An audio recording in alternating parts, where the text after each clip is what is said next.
नमस्कार दोस्तों, आज हम इस वीडियो में आप लोगों से इसराइल की इंटेलिजेंस एजेंसी मोसाद के द्वारा किए गए ऑपरेशन डायमंड के बारे में बात करेंगे। दोस्तों, इस ऑपरेशन का उद्देश्य था सोवियत संघ द्वारा निर्मित MiG-21 विमान का इराक से अपहरण करना, जो उस समय का सबसे उन्नत और मॉडर्न सोवियत लड़ाकू विमान था। यह ऑपरेशन 1963 के मध्य से शुरू हुआ और 16 अगस्त 1966 को समाप्त हुआ, जब इराकी वायुसेना का MiG-21 इराकी असीरियाई भगोड़ा पायलट मुनीर रिडफा द्वारा इसराइल में लाया गया। इस प्रकार इसराइली और संयुक्त राज्य अमेरिका इस हवाई जहाज की डिजाइन का अध्ययन करने में सफल हुए। MiG-21 का उत्पादन सोवियत संघ में 1949 में शुरू हुआ और सोवियत संघ ने इसे मिस्र, सीरिया और इराक को बड़ी मात्रा में बेचा। मोसाद के जासूस जीन थॉमस ने मिस्र में विमान का अपहरण करने की योजना बनाई। थॉमस और उसके समूह को एक पायलट ढूंढने का आदेश दिया गया, जो $1 करोड़ में इसराइल को विमान उड़ाकर लाकर दे। हालांकि उनका प्रयास असफल रहा। मिस्र का पायलट आदिन हन्ना, जिससे उन्होंने संपर्क किया था, उसने अपने सीनियर अधिकारियों को थॉमस के इरादों के बारे में बता दिया।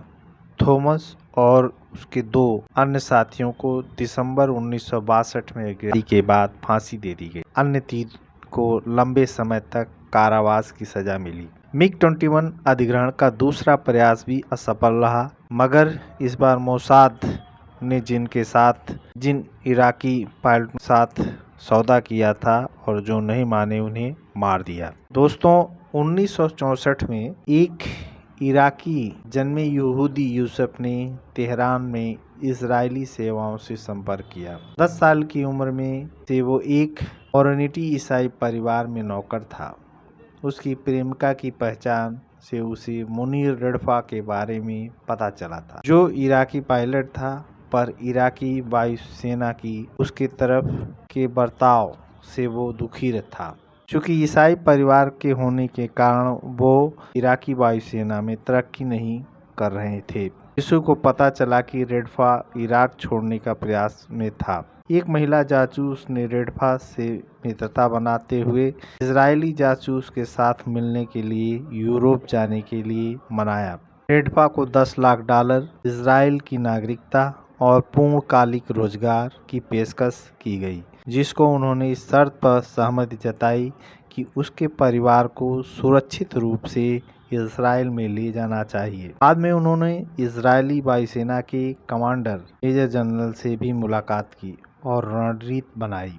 दोस्तों, 16 अगस्त 1966 को ईरान में रिडफा ने MiG-21 में पूर्ण ईंधन भरा और पश्चिम की ओर निकल पड़े। जॉर्डन क्षेत्र में जाते ही उन्हें इराकी वायुसेना की तरफ वापस लौटने की चेतावनी मिली, पर तब तक वो इजरायली क्षेत्र में जा चुके थे, जहां उन्हें 2 इजरायली जहाज़ों ने रक्षार्थ साथ दी और MiG-21 को दक्षिणी इजराइल की जोर एयरबेस में उतारा गया। दूसरी ओर रिडफा के परिवार को मोसाद ने अलग अलग जगहों और वाहनों से जासूस इसराइल में ले आए।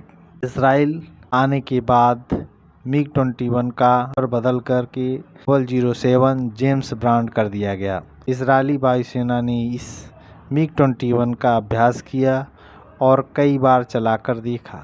7 अप्रैल 1967 में इसराइली ने सीरिया युद्ध में 6 MiG-21 विमानों को मार गिराया। जनवरी 1968 में इसराइल ने इसे USA को दिया ताकि वो भी इसका अभ्यास कर सके। इसके बदले में USA ने मैकडोनेल डगलस F4 फैंटम को इसराइल को बेचने का इरादा पक्का किया, जिसको पहले से संयुक्त राज्य इसराइल को बेचने का रखता था। दोस्तों, अगर आप लोगों को ये वीडियो नॉलेजफुल, जानकारीफुल लगता है तो कृपया इसे लाइक करें, शेयर करें और चैनल को सब्सक्राइब करें, ताकि और अधिक नॉलेजफुल वीडियो आप लोगों को मिलता रहे। धन्यवाद।